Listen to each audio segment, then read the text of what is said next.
You're about to see a short video. It's really an extract from a larger video that TJ, our president for Out to Innovate, had with Professor Romano. Of course, Professor Romano is our Scientist of the Year for 2021. Enjoy.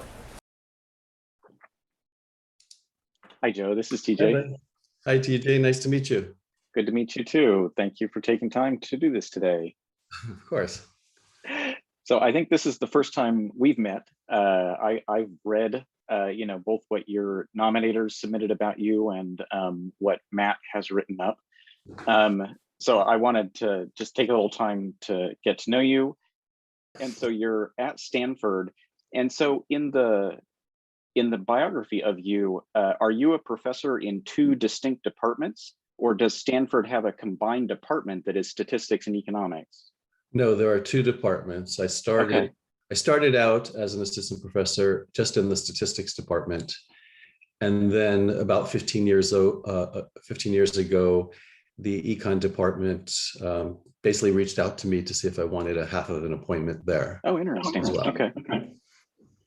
So how has that changed your experience with kind of teaching and with the types of students you have? Did you find a distinct difference as you started to be in the economics department? Well, I mean, there is definitely a difference. Even though I teach econometrics, which is very similar to statistics, there are different focuses and the students have different levels of preparation, but basically it's not that big of a difference. It's nice being in a different department to give motivation to working on other types of problems that you might not think of, just because they have needs in their departments for statistical or econometrics type of work to help them. So you do get exposed to different types of problems. Okay, all right.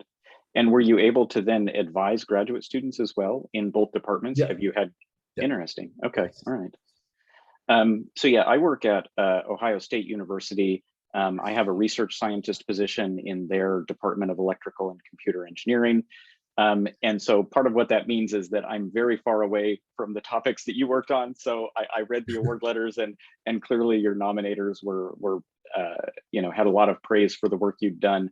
But I was hoping you could kind of offer your explanation of what your research and academic focus has been. Yeah, of course. So, basically statistics is about trying to understand uncertainty. The way I describe it to my students, even beginning students, is you perhaps have an experiment and you want to learn from data, and you might, for example, want to come up with some estimate of some important parameter that you're interested in. So, for example, think of vaccine trials and you want to say something about efficacy of a certain vaccine. Well, so you have one experiment and you come up with some number, whether it's 90% or something. But what statisticians really want to do is understand how reliable is that number? Can we quantify the uncertainty in that number? After all, you've only done this one experiment and you get one number and you want to say something about the variability of it. So kind of the magic of statistics is that how can you say something about how variable it would be if you did many experiments, but you only have one number? And so that's where the sort of the mathematics behind statistics kicks in. So I've been mostly interested in mathematical statistics, but primarily interested in computer intensive methods where you essentially require a computer to do many calculations for you because there are too many to conceive of.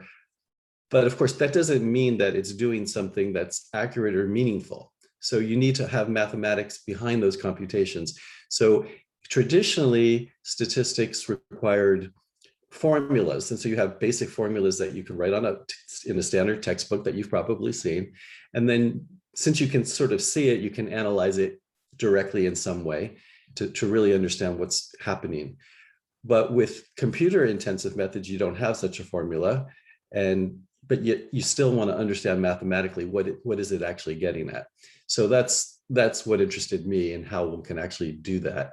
So a lot of my methods are more modern computer intensive methods, not because we want to necessarily have to do millions of calculations, but because we don't want assumptions that go into those textbook formulas. So by getting rid of those assumptions, we can have more validity to our inferences that we make. Audiences that we try and reach with these awards are students, college graduate students who are in STEM fields and in fields like yours.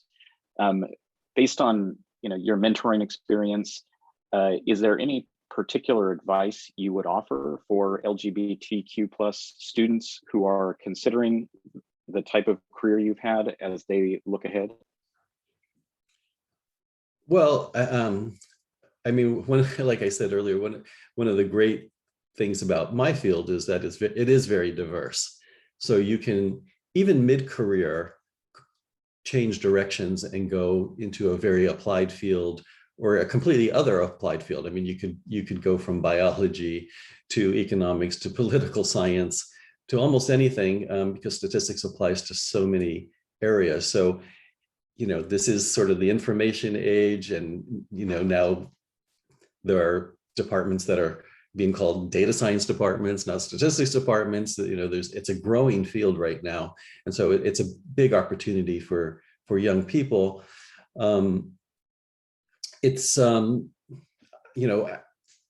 Unfortunately, there are not a lot of gay people that I have met who are in this field, but as I said, though, there are opportunities to meet lots of people and work in lots of groups.